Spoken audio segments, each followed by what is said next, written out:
Hello, it's 7:30, May 7th, 2020, and welcome to the weather update. We had a nice day today, very nice day today. Central Park is still at 63, but we did wind up getting a sea breeze developing around a little after 5 o'clock. We had a sea breeze develop, so you could see 57 at Farmingdale with a southwest wind at 17, gusting to 26. That's your sea breeze, and let's see what it got up to there. It's not what we want. Let's hit this again. So it did get up to 66 at Farmingdale, so got pretty. So you can see what happened. Went from 66 to 60, and then down to 57 with that sea breeze that came in. And I was sitting outside when the sea breeze came through, and literally you could just feel it right away. It was actually going back and forth for a little bit. I was sitting outside in Hicksville, and then it finally came through. I did get to the Pine Barrens today too, a little earlier on. So 57 at Farmingdale. We'll look at Islip. 55 and a southwest wind at 16. So let's see, you could probably be able to see when that sea breeze came through again. So it looks like it got up to 65 at Islip. Now down to 55. And we'll go. So obviously we see it 63 in Central Park, and let's see what it is in the hot spot, New Jersey. Let's see what we got here. So still 63 in Toms River. Not surprised. West wind at 10. No sea breeze, and it looks like it hit 66 there as well, but it has not cooled off because there is no sea breeze there. You could see, look at that, freeze warnings and freeze watches up to the north and west because of that cold air that we're going to be getting. So let's look at the radar. Looks like a couple of showers on the radar. We shouldn't see any of that be reaching the ground. We're not going to, not the rest of the day should be dry. Let's go look at our current satellite. All right, so this is the satellite from earlier. We just had some clouds pop up in the later afternoon hours, some cumulus clouds. But other than that, it was more or less clear until around 1 o'clock. All right, so here's your satellite loop, and you can see here's the satellite loop, and you can see here is a front approaching, and this is our next system that will be approaching here. So let's go and look at some other outlets. Let me look at the one to ground observation. So again, I'll show you the difference here where the sea breeze is.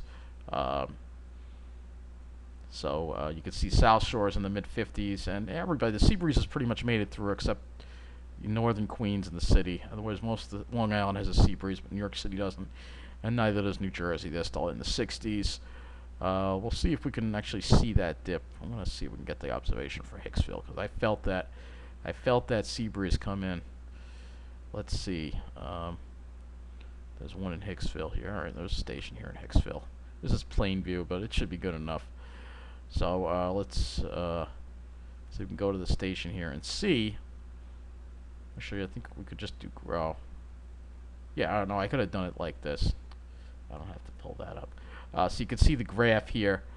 Looks like it got up to 70. I don't know if I believe that, but you can see the temperature coming right down around that 6 o'clock.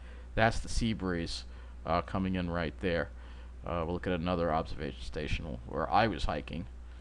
Sure, they got the sea breeze a little earlier out in Ridge. Let's see. Why is this not moving? Alright, yeah, here we go. And it just disappeared. Alright, so this is the station for Ridge, and it disappeared. Let's try this again. 55. Alright, let's take a look at the graph here. So you see it got up to, it got it to the mid 60s there, 65. But then look what happened. It was actually around 6 o'clock that the sea breeze came in, and there you go. There's the sea breeze. You can see the dew point also go up and the temperature go down. There was your sea breeze right there that came in right there. The wind shifted over if we were to look at the wind, but winds went northwest and then they went to the southwest, and then the temperatures dropped with the sea breeze. So let's take a look and see what we have coming our way because it's gonna be one hell of an adventure for the weekend as we hopefully enjoyed today because it's gonna be a bit stormy and a bit cold. Well, maybe not just a bit cold. It's gonna be very cold. As we talked about. So let's look at the surface map. I'm just going to go over the surface map and this weather update, because we've seen the upper air and how deep that trough is already that we're going to be getting. So tomorrow, hopefully we can manage to be dry. The rain will probably move in sometime after 3 or 4, maybe 5 o'clock. and then you have this low along this cold front, and then look what happens on the back edge. Could actually end as some snow early Saturday morning. And then this low just really wraps up with that deep trough, and we get that instability in the air that we'll talk about. We're going to go into more detail in that in tomorrow's weather update. So we're going to have that cold flow, that really cold flow, and a lot of wind for the weekend. The weekend's going to be very windy, especially Saturday. And then the next week low would move through Monday, perhaps, and then another high builds up behind that Tuesday, and then another system, and then it looks like more rain again. It looked like we were going to dry out, and then we got more forecasts for rain again. No trough, no crazy trough, but we're still dealing with chances for rain. So speaking of that, let's go to the NAM and look at our next chance for precipitation here in the NAM 12 kilometer. This is the 18Z run. So here we are, Thursday, going into Friday. See, there'll be one little shower over there. Here comes that next system. So that rain may not reach the ground. It may not reach us until like 5, 6 o'clock, I'm hoping. So we can eke out a mostly dry day. It won't be until like after 5, 6 o'clock that we start seeing that rain. And then there's that system. And then it could end as a little snow on the back end. And then here comes that cold air and scattered snow showers in that cold air, graupel or snow. It's going to be too cold for rain, I think. And then we finally dry out on Sunday, but then here comes Monday's system, which looks pretty weak right now. So let's go back to the GFS, and we'll look at the temperatures here as we go into tomorrow. Tonight we'll probably drop back. It probably won't be as cold, probably in the 40s. And then tomorrow we have the clouds rolling in, so the temperatures are probably going to get stuck at around the mid-50s or so. And then that front, then a really cold rain Friday night to Saturday, maybe ending as a little light snow. And then we go into Saturday, and look at that, we're hard-pressed to get into the mid-40s. It's going to be very cold on Saturday. And then Sunday we see that recovery. I'm not going to go any further beyond that in this forecast. Let's take a look at the skies. And I'm doing this because I want to see what Saturday looks like as far as the sky goes, because the sun's going to come out, and there's going to be a lot of instability if the sun tries to come out in that kind of cold air mass. So that's going to cause some instability. Sunday looks like it's got a lot more in the way of sunshine. The other concern, of course, is the wind. And the wind Saturday is going to be pretty significant. Here is the GFS winds. Has sustained winds around 25 miles an hour. The NAM may be even more impressive than that. Actually, the NAM is less impressive than that, so it's interesting. Usually the NAM is usually more wound up than the GFS. That's kind of interesting.